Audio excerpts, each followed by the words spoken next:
அனைவருக்கும் வணக்கம். இந்த வீடியோ பதிவுல டிஃபரன்ஷியல் கால்குலஸ்ல ஈக்குவேஷன் ஆஃப் டான்ஜென்ட் லைன்ல இருந்து ஒரு எக்ஸாம்பிள் பார்ப்போம். சரிங்களா? ஸோ கொடுக்கக்கூடிய ஃபங்க்ஷன் என்ன கொடுத்துருக்கோம்? எஃப். ஸோ கிவன் ஃபங்க்ஷன் நம்ம எஃப்னு கூட எடுத்துக்கலாம். So X cube plus Y cube இந்த -6xy எல்லாத்தையும் ஒரு சைடில் கொண்டு வந்துக்கலாம். சரிங்களா? So tangent line at the point 3,3 முதல்ல ஃபைண்ட் பண்ணணும்.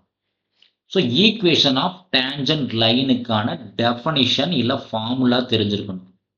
ஈக்குவேஷன் ஆஃப் டான்ஜென்ட் லைன் அது என்ன சார் ஃபார்முலான்னு கேட்டிங்கன்னா very simple sir. y minus y1 equals to m into x minus x1. அப்போ நம்ம என்ன சார் ஃபைண்ட் பண்ணா மெயினாக இந்த m ஃபைண்ட் பண்ணணும். mன்றது என்ன சார்னா ஸ்லோப்பு. mன்றது ஸ்லோப். அது என்ன சார் ஸ்லோப் அப்படின்னா very simple dy by dx at the point என்ன பாயிண்ட் கொடுத்தோமோ அந்த பாயிண்ட்ல சப்ஸ்டிட் பண்ணணும். அவ்வளோதான் சார். சரிங்களா? அப்போ நம்ம முதல்ல என்ன சார் ஃபைண்ட் பண்ணோம்? dy by dx ஃபைண்ட் பண்ணோம். ஸோ dy by dx எப்படி சார் ஃபைண்ட் பண்ணுறதுன்னு கேட்டிங்கன்னா very simple sir. Minus doe f by doe x divided by doe f by doe y. இது எப்படி சார் எழுதுனான்னு கேட்டிங்கன்னா இது டெஃபனிஷன் ஆஃப் இம்ப்ளிசிட் டிஃபரன்ஷியேஷன். இது என்னன்னா definition of implicit method. Implicit method. சரிங்களா? அப்போ எஃப் இங்கே கொடுத்துருக்கோம். எஃப்ன்றது கொடுத்துருக்கோம் இல்லைங்களா? மைனஸ் அப்படி இருக்கட்டும் sir. Doe f by doe x இந்த டேர்மை எக்ஸை பேஸ் பண்ணி டிஃபரன்ஷியேட் பண்ணுறோம். அப்போ என்ன சார் கிடைக்கும்? எக்ஸ் கியூபுக்கு 3x² கிடைக்கும். ஒய் கியூபுக்கு 0 ஆயிரும். -6 காமன் ஒய் காமன். ஏன்னா எக்ஸை பொறுத்து பண்ணுறோம். சரிங்களா? அப்போ எக்ஸுக்கான வேல்யூ 1 ஆயிரும். Divided by doe f by doe y. அப்போ எக்ஸ் கியூபுக்கு வேல்யூ 0 ஆயிரும். ஒய் கியூபுக்கு 3y² ஆயிரும். -6 காமன் எக்ஸ் காமன். ஒய் பேஸ் பண்ண டிஃபரன்ஷியேட் பண்ணா 1. சரிங்களா? அப்போ பேலன்ஸ் என்ன சார் கிடைக்குன்னா மைனஸ் உள்ள 3x² -6y divided by 3y² -6x இருக்கும். ஸோ இது dy by dx. சரிங்களா? நமக்கு என்ன சார் வேணும்? ஸ்லோப் கண்டுபிடிக்கணும். அப்போ ஸ்லோப் அப்படின்றது என்ன சார்னா very very simple dy by dx at the point. dy by dx at the point x1, y1. நமக்கு என்ன சார் பாயிண்ட் கொடுத்துருக்கோம் பார்த்தீங்கன்னா 3,3 கொடுத்துருக்கோம். அப்போ எக்ஸுக்கு 3 தான் போடணும், ஒய்க்கும் 3 தான் போடணும். அப்போ என்ன கிடைக்குதுன்னு பாருங்க. மைனஸ் இருக்கட்டும், அப்படியே இருக்கட்டும். 3 இன்டூ எக்ஸுக்கு 3 இப்போ 3² -6 இன்டூ 3 டிவைடட் பை 3 இன்டூ ஒய்க்கும் 3 தான் 3² -6 into 3. So numerator and denominator ரெண்டுமே சேம். அப்போ ஆன்சர் என்ன சார் நமக்கு? -1. அப்போ இந்த -1ன்றது என்ன சார்? ஸ்லோப் எம்மோட வேல்யூ. ஏன்னா நியூமரேட்டர் டினாமினேட்டர் ரெண்டுமே சேம். அப்போ என்ன சார் ஆகும்? கேன்சல் பண்ணிக்கலாம். அப்போ எம்மோட வேல்யூ 1ன்னு தெரிஞ்சிருச்சு இல்லைங்களா? அப்போ நமக்கு ஈக்குவேஷன் தெரியும் இல்லையா சார்? ஒரு time எழுதிருங்க. y minus y1 equals to m into x minus x1. அப்போ y unknown y1 ரெண்டுமே 3,3 தான். ஸோ பாயிண்ட் x1, y1 நமக்கு என்ன சார் கொடுத்துருக்கோம்? 3,3 தான் கொடுத்துருக்கோம். சரிங்களா? y minus y1 3. mோட வேல்யூ -1. x minus x1 அதுவும் 3 தான். சரிங்களா? இப்போ எல்லாத்தையும் ஒரு சைடில் ஒர்க் பண்ணுங்க சார். என்ன கிடைக்குதுன்னு பாருங்க. So y minus 3 equals to minus உள்ள மல்டிப்ளை பண்ணால் -x + 3 ஆயிரும் இல்லைங்களா? மைனஸும் ப்ளஸ் ஆயிரும். எல்லாத்தையும் ஒரு சைடில் கொண்டு வந்து என்ன ஆகுன்னு பாருங்க. y -3 + x -3 ஆயிரும் இல்லைங்களா? Equals to 0. இல்லை இன்னும் சிம்பிளாக சொல்லணும்னா y ஈக்குவல்ஸ் டு +x அந்த பக்கம் போச்சுன்னா -x ஆயிரும். -3 -6 ஆப்போசிட்ல போச்சுன்னா +6 ஆயிரும். So y equals to -x + 6. சரிங்களா? இதுதான் ஈக்குவேஷன் ஆஃப் டான்ஜென்ட் லைன். இது என்ன சார்? Equation of tangent line. y equal to minus x plus 6. ஓகேங்களா, equation of tangent line find பண்ணிட்டோம். So equation of tangent line find பண்ணியாச்சுன்னா அடுத்து என்ன கேட்டிருக்கான்னு பாருங்க. Find the equation of tangent line முடிஞ்சுது. சரிங்களா, at what point tangent line is horizontal. So இந்த டேன்ஜென்ட் லைன் ஹரிசாண்டலாக இருக்கணும் அப்படின்னா slope must be equal to 0. Slope dy by dx must be equal to 0. அப்போ நம்ம இங்கே dy by dx என்ன சார் கண்டுபிடிச்சோம்? வச்சிருக்கோம் இல்லையா, 3x² minus 6y. ஒரு டைம் எழுதிருங்க. ஸோ நமக்கு தெரியும் dy by dx ஓட வேல்யூ என்ன சார்?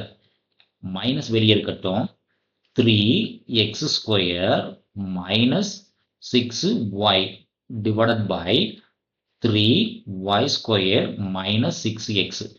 இதுதான் சார் dy by dx கண்டுபிடிச்சோம். ஸோ ஸ்லோப் ஹரிசாண்டலாக இருக்கணும்னா ஸ்லோப் ஈக்குவல்ஸ் டு ஹரிசாண்டலாக இருக்கணும். அப்படின்னா ஹரிசாண்டலாக இருக்கணும்னா dy by dx must be equal to 0. dy by dx must be equal to 0. அப்போ என்ன சார் ஆகும்னா minus 3x² minus 6y divided by 3y² minus 6x equals to 0. இப்போ இந்த denominator மேலே போச்சுன்னா என்ன ஆகும்? 0 கூட எதை மல்டிப்ளை பண்ணாலும் 0. இப்போ பேலன்ஸ் என்ன சார் இருக்குன்னா 3x² minus 6y equals to 0. இந்த மைனஸ் எங்கே சார் போச்சுன்னா மைனஸோடு சேர்த்து இதை மல்டிப்ளை பண்ணாலே 0 தான். அப்போ ஆட்டோமேட்டிக்காக இதுவே 0 தான். அப்போ இங்கே 3 and 6 எல்லாத்துக்கும் ஒரு சேர் கொண்டு வாங்க sir. So 3x² equals to 6y ஆயிரும். அப்போ 3யும் 6 கட் பண்ணிக்கலாம். இந்த 3 and 6 கட் பண்ணால் 2 கிடைக்கும் இல்லைங்களா? அப்போ x² அந்த 2 ஆப்போசிட்ல வந்துச்சுன்னா by 2 ஆயிரும். ஈக்குவல்ஸ் டு yன்ற ஒரு ரிலேஷன் கிடைக்குது. x² by 2 is equal to yன்ற ஒரு ரிலேஷன் நமக்கு கிடைக்குது. ஸோ நெக்ஸ்ட் என்னன்னா நமக்கு ரிலேஷன் ஃபைண்ட் பண்ணணும். எதுக்கு சார் ரிலேஷன் ஃபைண்ட் பண்ணணும்னா x³ plus y³ equals to 6xyன்ற இந்த ஃபங்க்ஷனுக்கும் y equals to x² by 2ன்ற இந்த பாயிண்ட்டுக்கும் ரிலேஷன் கண்டுபிடிக்கணும். அப்போதான் எந்த இடத்துல மீட் ஆகுதுன்னு நம்மளால கண்டுபிடிக்க முடியும். சரிங்களா, அப்போ இந்த ஈக்குவேஷனை தூக்கி சப்ஸ்டிட் பண்ணுங்க. அப்போ x³ அப்படியே இருக்கட்டும், y³ அப்போ x² by 2 whole cube y³ equals to 6xy value x² by 2 substitute பண்ணுங்க. ஏன்னா எந்த பாயிண்ட்ல அது மீட் பண்றதுன்றது அப்பதான் நமக்கு தெரியும். அப்போ இதை தூக்கி இன்னொரு ஈக்குவேஷன் சப்ஸ்டிட் பண்றோம். அப்போ x³ அப்படியே இருக்கட்டும் சார். இந்த டைம் என்ன ஆகும்? a power m whole power n, a power m whole power n இருந்துச்சுன்னா a power m into n எழுதிக்கலாம். அப்போ இது என்ன சார் ஆகும்? x to the power 6 by 2 cube ஓட வேல்யூ 8. இந்த டைம் ஆப்போசிட்ல வந்துச்சுன்னா minus 6 x into x². அப்போ x³ by 2 ஆயிரும் ஈக்குவல்ஸ் டு 0. அப்போ இந்த 6ம் 2 கட் பண்ணா 3. அப்போ இங்கே x³ இருக்கு, இங்கே x³ இருக்கு இல்லைங்களா? அப்போ என்ன ஆகும் பாருங்க, x³ plus x power 6 by 8 minus 3 times x³ equals to 0. அப்போ இன்னும் சிம்பிளை பண்ண என்ன ஆகும் சார் ஆகும்னா x power 6 by 8 minus 2x³ equals to 0. இப்போ ரெண்டுலையுமே x³ காமனாக இருக்கு. அப்போ x³ வெளியே எடுத்துட்டா பேலன்ஸ் டைம் என்ன சார் இருக்குன்னு பார்த்தீங்கன்னா x power 3 வெளியே போச்சுன்னா மறுபடியும் ஒரு 3 இருக்கும் by 8 minus 2 equals to 0 இருக்கும் இல்லைங்களா? x³ மட்டும் வெளியே எடுத்துருக்கும். அப்போ இன்னும் சிம்பிளை பண்ண என்ன ஆகும்? therefore x³ into ஒரு டைம் என்ன எழுதிங்க, x³ by 8 minus 2 equals to 0 இல்லைங்களா? ஸோ therefore அதாவது either a into b equals to 0வா இருந்தா either a 0வா இருக்கணும் இல்லை b 0வா இருக்கணும். ஸோ x³ equals to 0வா இருக்கணும், இல்லைன்னா x³ by 8 minus 2 equals to 0வா இருக்கணும். இப்போ x³ 0னா x 0, x³ 0னா x 0. the same time இதுல என்ன ஆகும்? x³ by 8 equals to 2, இல்லைன்னா x³ equals to 2 into 8 16. அப்போ எக்ஸ் கியூபோட வேல்யூ 16னா எக்ஸோட வேல்யூ என்ன சார்னா cubic root of 16. So already நம்ம ஒரு ரிலேஷன் வச்சுருக்கோம். என்ன சார் ரிலேஷன் வச்சுருக்கோம்? Y is equal to x square by 2ன்ற ஒரு ரிலேஷன் கண்டுபிடிச்சி வச்சுருக்கோம் இல்லைங்களா? Y equal to x square by 2ன்ற ரிலேஷன் முன்னாடியே நம்ம கண்டுபிடிச்சி வச்சுருக்கோம் இல்லைங்களா? அப்போ இந்த வேல்யூ தூக்கி ரீப்ளேஸ் பண்ணுங்க. எக்ஸ் ஈக்குவல் டு 0 தூக்கி போட்டால் என்ன சார் ஆகுதுல? Y is also 0. ஸோ எக்ஸும் 0 ஒய்யும் 0 ஆரிஜின், அதனால் நமக்கு யூஸ் இல்லை சரிங்களா? ஸோ அடுத்த பாயிண்ட்டை சப்ஸ்டிட் பண்ணுங்க. எக்ஸோட வேல்யூ கியூபிக் ரூட் 16 சப்ஸ்டிட் பண்ணுங்க. அப்போ ஒய்யோட வேல்யூ என்ன சார் ஆகும்? Cubic root 16 whole square by 2 ஆகும். அது என்ன சார், இது எப்படி மாற்றி எழுதுறதுன்னு கேட்கலாம் இல்லைங்களா? இப்போ நமக்கு நல்லாவே தெரியும், a root of x to the power m இருந்துச்சு அப்படின்னா x to the power m by ஏன்னு மாற்றிக்கலாம். அப்போ இந்த டேர்ம் எப்படி சார் மாற்றலாம்? 16 பவர் 1 பை 3ன்னு மாற்றிக்கலாம். ஏன்னா இங்கே ஏவோட வேல்யூ 3, எம்மோட வேல்யூ 1. அப்போ whole power 2 divided by 2. So முன்னாடி சொன்ன மாதிரி தான் a power m whole power n இருந்துச்சுன்னா a power m into n. அப்போ இங்கே என்ன சார் ஆகும்? இங்கே என்ன ஆகும் பார்த்தீங்கன்னா 16 power 2 by 3 whole divided by 2 ஆகும். ஸோ இது எப்படி எழுதலாம்னா கியூபிக் ரூட் ஆஃப் 16 ஸ்கொயர் கூட எழுதிக்கலாம். இதே ஃபார்முலா மறுபடியும் மாற்றணும். Cubic root of 16 square by 2. இதுதான் ஒய்யோட வேல்யூ. அப்போ தேர்ஃபோர் எந்த இடத்துல மீட் பண்ணணும்னு பார்த்தீங்கன்னா எக்ஸோட வேல்யூ என்ன சார் போட்டிருந்தோம்? Cubic root of 16. ஒய்யோட வேல்யூ என்ன சார்?